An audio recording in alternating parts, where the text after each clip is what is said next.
மாணவன் பிழை செய்தால் இந்த மாணவன் பிழை என்று நாங்க சொல்லுவோம். நீங்க அன்பு தம்பி ஹிப்ஹாப் தமிழன் சொல்றாரு, நான் ஒரு பாட்டை போட்டு இந்த எழுச்சியை உண்டு பண்ணிட்டேங்கிறாரு.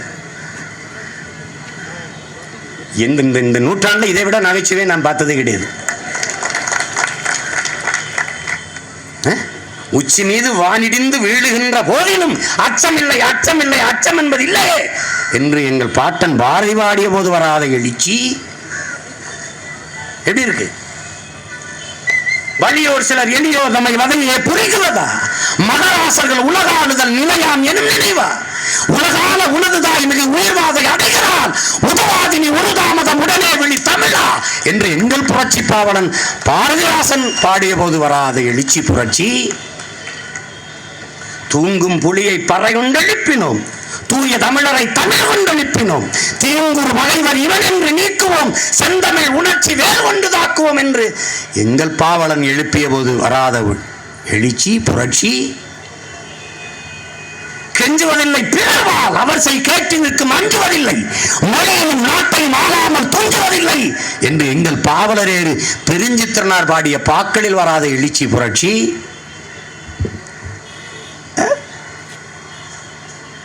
திடீர்னு தம்பி ஒரு பாட்டை போட்டு ஹிப்ஹாப் தமிழா அப்படின்னு அவர் ஒரு பாட்டை போட்டு அவர் திடீர்னு தேச துரோகி, இந்திய உளவுத்துறை அதிபர் மாதிரி அதிகாரி மாதிரி தேசத்துறை வந்துட்டாரு, அவர் வந்துட்டாரு, இவர் வந்துட்டாருன்ட்டு போயிட்டாரு.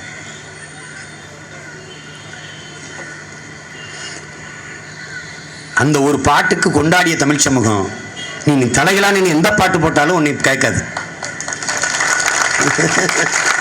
கேட்கவே கேட்காது. உன் வேலை என்ன? உன் வேலை என்ன? பாட்டு போட்டு இப்போ நாங்கள்லாம் வந்தோம்பாங்க. ராஜேந்திர லாரன்ஸ் பேட்டியில் சொல்றாரு, மாணவர்கள் நாங்கள் போராடும் போது நீங்க எந்த கல்லூரி மாணவர்? உன் வேலை என்ன? தேவைப்பட்டால் அரசியலுக்கு வரும்னா ஐயோ நாங்கள் அதுக்காக தான் காத்திருக்கோம் வாங்கங்கிறோம். விஷயத்துக்கு வாங்க. இந்த மானங்கட்ட தமிழ் மக்களை வர்றவனெல்லாம் சேர்ப்பால் ஒரு தடவை அடி, விளக்கமாத்தால் அடி, அதுவும் தேஞ்ச விளக்கமாறு கட்ட விளக்கமாறு கொண்டு அடி, அப்பவாது இவனுக்கு சூடு சொன்ன வருதான்னு. வா எல்லாரும் வா, நாங்கள்லாம் மாணவர். உனக்கு என்னங்க வேலை? ஒரு போராட்டத்தில் புரட்சியில் லஞ்சம் கொடுத்து செய்து கொண்ட ஒரு போராட்டக்காரன் நீங்க பார்த்திருக்கியா? ஒரு தொழில வியாபாரத்தில் பங்கு சேர்ந்துக்குருவான், 1 கோடி தரையை நீ சேர்த்துக்கிட்டு. புரட்சியில போராட்டத்தில் 1 கோடி கொடுத்து போராட்டத்தில் சேர்ந்துக்கிட்ட ஒரு வீரனை நான் இப்பதான் பார்க்கிறேன். 1 கோடி கொடுக்குறேன், என்னையும் ஆட்டத்தில் சேர்த்துக்கிறியாடா? டே என்னையும் சேர்த்துக்கிறியா? யார்கிட்ட கொடுத்திய? உங்கள் மனைவியின் நிறைய அடமானம் வச்சிய, அடமானம் வச்சு பணத்தை யார்கிட்ட கொண்டாந்து கொடுத்திய? 50 கோடிக்கு குறைவில்லாமல் என் மக்கள் சோறு நீரும் கொடுத்துருக்கான் என் பிள்ளைகளுக்கு. ஒருத்தனாவது சொல்லிட்டானா நான் சோறு கொடுத்தேன்னு? ஒருத்தன் சொல்லிட்டானா? சொல்லு.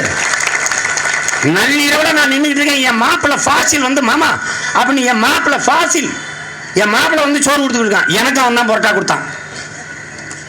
யாருக்கா சொன்னானா? என் மச்சனை யாருக்குமே சொல்லல.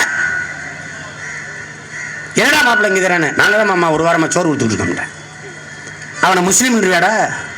ஏடா முஸ்லீம்லாம் பாவர் பெத்து விட்டு போன பிள்ளைன்னு நினச்சிக்கிறியாடா?